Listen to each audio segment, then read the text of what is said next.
اعوذ باللہ من الشیطان الرجیم بسم اللہ الرحمن الرحیم سورہ بنی اسرائیل 17 آیت نمبر 79 اقم الصلاۃ لدلوک الشمس الی غسق اللیل وقرآن الفجر ان قرآن الفجر کان مشہودا۔ قائم کرو نماز سورج کے ڈھلنے سے الی غسق اللیل، رات کے اندھیرے تک۔ سورج ڈھلتا ہے یعنی ظہر کا ٹائم، اور رات کے اندھیرے عشاء تک۔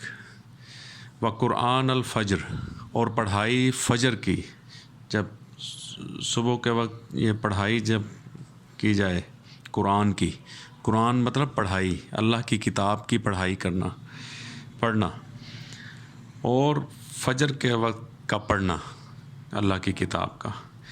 ان قرآن الفجر، بے شک یہ پڑھائی جو فجر کی ہے، کان مشہودا، ہے حاضر، گواہ، یعنی یہ انسان کے لیے گواہ ہے۔ ومن اللیل، اور رات سے کچھ حصہ، فتہجد بہ، پس جد و جہد کرو اس کے ساتھ، یعنی اللہ کی کتاب کی جو پڑھائی کر رہے ہیں اس کے ساتھ اللہ کہہ رہا ہے جد و جہد کرو رات سے بھی، یعنی اس کو انڈرسٹینڈ کرنا، سمجھنا، یہ جد و جہد ہے اللہ کی کتاب کے ساتھ۔ تو رات سے بس جد و جہد کرو اس کے ساتھ۔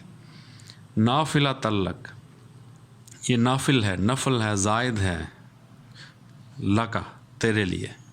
اب یہ جو جس سے اللہ تعالیٰ ایک کنٹینیوس قرآن جو ہے نا ایک بشر سے خطاب کر رہا ہے، جو اس کو پڑھ رہا ہے، اس کو سمجھ رہا ہے، اس پہ ایمان لا رہا ہے، اس سے اللہ تعالیٰ کہہ رہا ہے کہ تیرے لیے اگر رات سے بھی تو کچھ حصہ نا اس کے ساتھ جد و جہد کر، اس قرآن کے ساتھ، اللہ کی کتاب کے ساتھ، یہ زائد ہے تیرے لیے۔ کیوں زائد ہے؟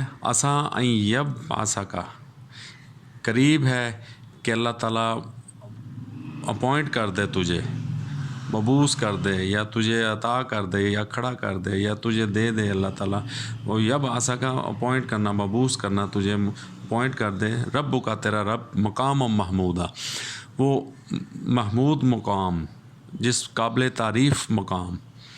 کہ اگر اس بک کے ساتھ آپ اللہ کی کتاب کے ساتھ جڑے رہو گے، اس کے ساتھ جد و جہد کرو گے، اس کو سمجھو گے، عمل کرو گے، تو اللہ تعالیٰ تمہیں مقام محمود عطا کرے گا، وہ قابل تعریف مقام۔